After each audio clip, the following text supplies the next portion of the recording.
കാലം തെറ്റിയുള്ള പെയ്ത്തും കഠിനമായ ചൂടും ഓരോ വർഷം കഴിയുന്തോറും കൂടി വരികയാണ്. ഈ കാലാവസ്ഥാ വ്യതിയാനം ഇനി വരുന്ന മാസങ്ങൾ തികച്ചും ഭയപ്പെടുത്തുന്നതാണ്.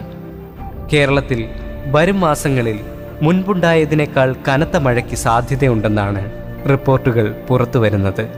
2018 കേരളം നേരിട്ട മഹാപ്രളയത്തിനേക്കാൾ കൂടുതൽ തീവ്രതയോടെ ഈ 2024 മറ്റൊരു വലിയ പ്രളയമുണ്ടാകുമെന്നും സൂചനകൾ ലഭിക്കുന്നു. അതിൽ പ്രധാനമായ ഒന്നാണ് ഈ കഴിഞ്ഞ വേനലിലെ ചൂട്. ഇതുവരെ ഉണ്ടാവാത്ത രീതിയിലുള്ള ചൂടായിരുന്നു ഇത്തവണ കേരളം കണ്ടത്. താപനിലയും മഴയും തമ്മിൽ വളരെയധികം ബന്ധമുണ്ട്. താപനില കൂടുന്നതിനനുസരിച്ച് കടലിലെ ജലം ബാഷ്പീകരിച്ച് അന്തരീക്ഷത്തിലെത്തുന്നു. ഇവ മഴമേഘങ്ങളായി മാറുന്നു. ഇവയാണ് മഴയ്ക്ക് കാരണമായി മാറുന്നത്. ആയതിനാൽ താപനില കൂടുന്നതിനനുസരിച്ച് പ്രളയ സാധ്യതയും കൂടുന്നു. കേരളത്തിൻ്റെ ഇപ്പോഴത്തെ അവസ്ഥ വെച്ച് 1 മണിക്കൂർ മഴ നിർത്താതെ പെയ്താൽ തന്നെ പല സ്ഥലങ്ങളിലും വെള്ളം കയറി മുങ്ങാറുണ്ട്. എന്നാൽ ഇനി വരുന്ന ദിവസങ്ങളിലെ കനത്ത മഴ പ്രളയവും ഉരുൾപൊട്ടലും പോലുള്ള പ്രകൃതി ദുരന്തങ്ങൾ വരുത്തിവെച്ചേക്കാം. ഏതൊരു മഴക്കാലം വന്നാലും മലയാളികളുടെ മനസ്സിൽ ഒറ്റപ്പേടിയേ ഉള്ളൂ: മുല്ലപ്പെരിയാർ. കേരളത്തിലെ നിർമ്മിതികളിൽ കാരണവരായ മുല്ലപ്പെരിയാർ. മുല്ലപ്പെരിയാർ അതിൻ്റെ വാർദ്ധക്യത്തിലും ചിന്തിക്കാൻ പറ്റാത്തത്ര ജലം താങ്ങി നിൽക്കുകയാണ്. മുല്ലപ്പെരിയാറിൻ്റെ പല ഭാഗങ്ങളും കാലപ്പഴക്കത്താൽ അടർന്നും ദ്രവിച്ചും പോയിട്ടുണ്ട്.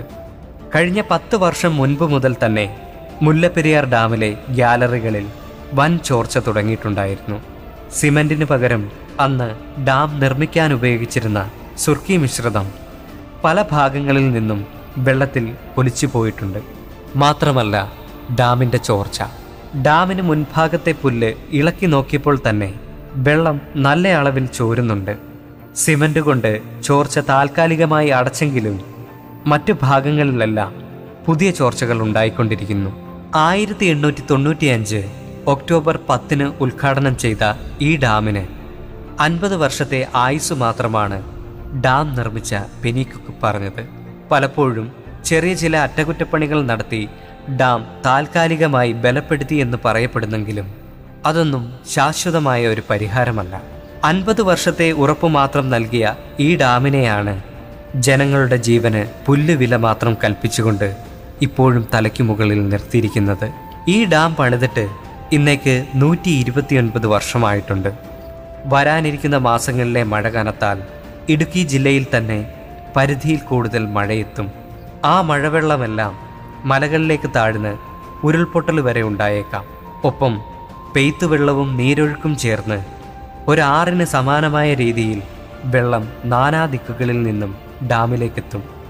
ഒരു പരിധിയിൽ കൂടുതൽ വെള്ളമെത്തിയാൽ ഡാമിൻ്റെ ബലക്ഷയം കാരണത്താൽ ഡാം അത് താങ്ങുകയില്ല. ഈ കഴിഞ്ഞ 8 മാസം മുമ്പ് ലിബിയയിലെ അണക്കെട്ടുകൾ പൊട്ടിയതിനെ തുടർന്ന് ഡാമുകളുടെ ബലഹീനത മനസ്സിലാക്കിയെടുക്കാൻ ഇന്റർനാഷണൽ റിവേഴ്സ് ഒരു പഠനം നടത്തുകയുണ്ടായി. അതിൽ അപകടാവസ്ഥയിൽ നിൽക്കുന്ന ഡാമുകളുടെ കൂട്ടത്തിൽ ഒന്നാമതായി മുല്ലപ്പെരിയാറിൻ്റെ പേരായിരുന്നു. ന്യൂയോർക്ക് ടൈംസ് ആയിരുന്നു ഈ വാർത്ത പുറത്തുവിട്ടത്. അന്ന് മീഡിയകളിലും സോഷ്യൽ മീഡിയകളിലുമൊക്കെ നല്ല രീതിയിൽ ചർച്ച ചെയ്തിരുന്നു. ഓരോ വർഷം കഴിയുന്തോറും ഡാമിൻ്റെ ബലക്ഷയവും വർദ്ധിച്ചു വരികയാണ്. ഇനി വരാനിരിക്കുന്ന മൺസൂൺ ഈ കഴിഞ്ഞ കാലങ്ങളിലുള്ളതുപോലെ ആയിരിക്കില്ല. കാരണം 2018 പ്രളയമുണ്ടാക്കിയ മഴയേക്കാൾ കൂടുതൽ ഇത്തവണ മഴയുണ്ടാകുമെന്നാണ് റിപ്പോർട്ടുകൾ പറയുന്നത്. അതായത് കൃത്യം 100 വർഷം മുൻപ് കേരളത്തിൽ വലിയൊരു പേമാരി ഉണ്ടായിരുന്നു. അതിനെ തുടർന്ന് ഒരു മഹാപ്രളയവും. 1924 അത് സംഭവിച്ചത്. അന്ന് മലയാള വർഷം 1099 ഒരു കർക്കിടക മാസം. 1099 അന്നത്തെ പ്രളയത്തെ 99 പ്രളയമെന്ന് പഴമക്കാർ വിളിച്ചു. അന്ന് മാസങ്ങളോളം നിർത്താതെ പെയ്ത മഴയിൽ കേരളത്തിൻ്റെ ഭൂപടം തന്നെ മാറിപ്പോയ അവസ്ഥയിലേക്ക് കാര്യങ്ങൾ എത്തിയിരുന്നു. അന്ന് ബ്രിട്ടീഷുകാർ കൊണ്ടുവന്നിരുന്ന ഇടുക്കിയിലെ റെയിൽവേ ഉൾപ്പെടെ സകലതും തരിപ്പണമായി. ഇന്ന് മാട്ടുപ്പെട്ടി ഡാം നിൽക്കുന്ന ഭാഗത്ത് അന്ന് തനിയെ മണ്ണുകൊണ്ടുള്ള ഒരു തടാകം രൂപപ്പെട്ടിരുന്നു. മഴ പെയ്ത വെള്ളം പല ദിക്കിൽ നിന്നും ഒഴുകി വന്ന് അവിടേക്ക് വലിയ രീതിയിൽ ഒരു ബണ്ട് പോലെ തടാകം രൂപപ്പെട്ടു. തോരാത്ത മഴയിൽ പെയ്ത്തുവെള്ളം മണ്ണിലേക്ക് താഴ്ന്ന് ആ ബണ്ട് പൊട്ടുകയായിരുന്നു. അന്ന് മൂന്നാറിൻ്റെ ഭൂപ്രകൃതി തന്നെ മാറിപ്പോകുന്ന തരത്തിൽ ബണ്ട് പൊട്ടിയ വെള്ളം മലകൾ ഇടിച്ചിളക്കി വീടുകളും തകർത്ത് മൂലമറ്റത്തെ പവർ ഹൗസ് ഉൾപ്പെടെ തകർത്ത് തരിപ്പണമാക്കി. എറണാകുളം, ആലപ്പുഴ ജില്ലകളിലേക്കായിരുന്നു ആ വെള്ളപ്പാച്ചിൽ ഇരമ്പിയെത്തിയത്. അന്ന് ഈ ദുരന്ത വാർത്ത 3 ദിവസത്തിന് ശേഷമാണ് എല്ലാവരും അറിയുന്നത്. അന്നത്തെ വാർത്താവിനിമയ സംവിധാനങ്ങളെല്ലാം തന്നെ മൂലമറ്റത്തെ തകർച്ചയോടെ നിലച്ചു. ആലപ്പുഴയിൽ വീടുകളുടെ മുകളിലൂടെയാണ് വെള്ളം ഒഴുകിയിരുന്നത്. എന്നാൽ ഇനി വരാനിരിക്കുന്ന മഴക്കാലം 99-ലെ പ്രളയത്തിൻ്റെ സമാന രീതിയിലായിരിക്കുമെന്ന് പറയപ്പെടുന്നു. അന്ന് മാട്ടുപ്പെട്ടിയിലെ ബണ്ടായിരുന്നുവെങ്കിൽ ഇന്ന് ഭയക്കാൻ മുല്ലപ്പെരിയാർ ഡാം. ഈ സംഭവം നടന്നത് 1924. ഇന്ന് വർഷം 2024. കൃത്യം 100ാമത്തെ വർഷം. മുല്ലപ്പെരിയാറിന് എന്തെങ്കിലും സംഭവിച്ചാൽ മാട്ടുപ്പെട്ടിയിലെ ബണ്ട് പൊട്ടിയതുപോലെ ആയിരിക്കില്ല. കാരണം ഇടുക്കിയിലെ ഡാം ഒരു കൊച്ചു കടലിന് സമാനമാണ്. മുല്ലപ്പെരിയാറിലെ വെള്ളം ഇടുക്കി ഡാം താങ്ങിയില്ലെങ്കിൽ കേരളം വെറും ഓർമ്മയായി മാറും.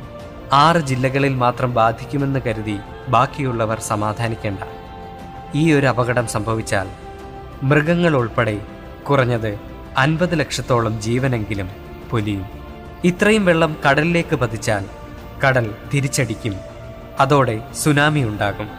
ഈ 50 ലക്ഷത്തോളം ജീവൻ മറവ് ചെയ്യാത്ത പക്ഷം ബാക്കിയുള്ളവർക്ക് പകർച്ചവ്യാധികൾ ഉണ്ടായേക്കാം. വരാനിരിക്കുന്നത് തികച്ചും നിർണായക നിമിഷങ്ങൾ.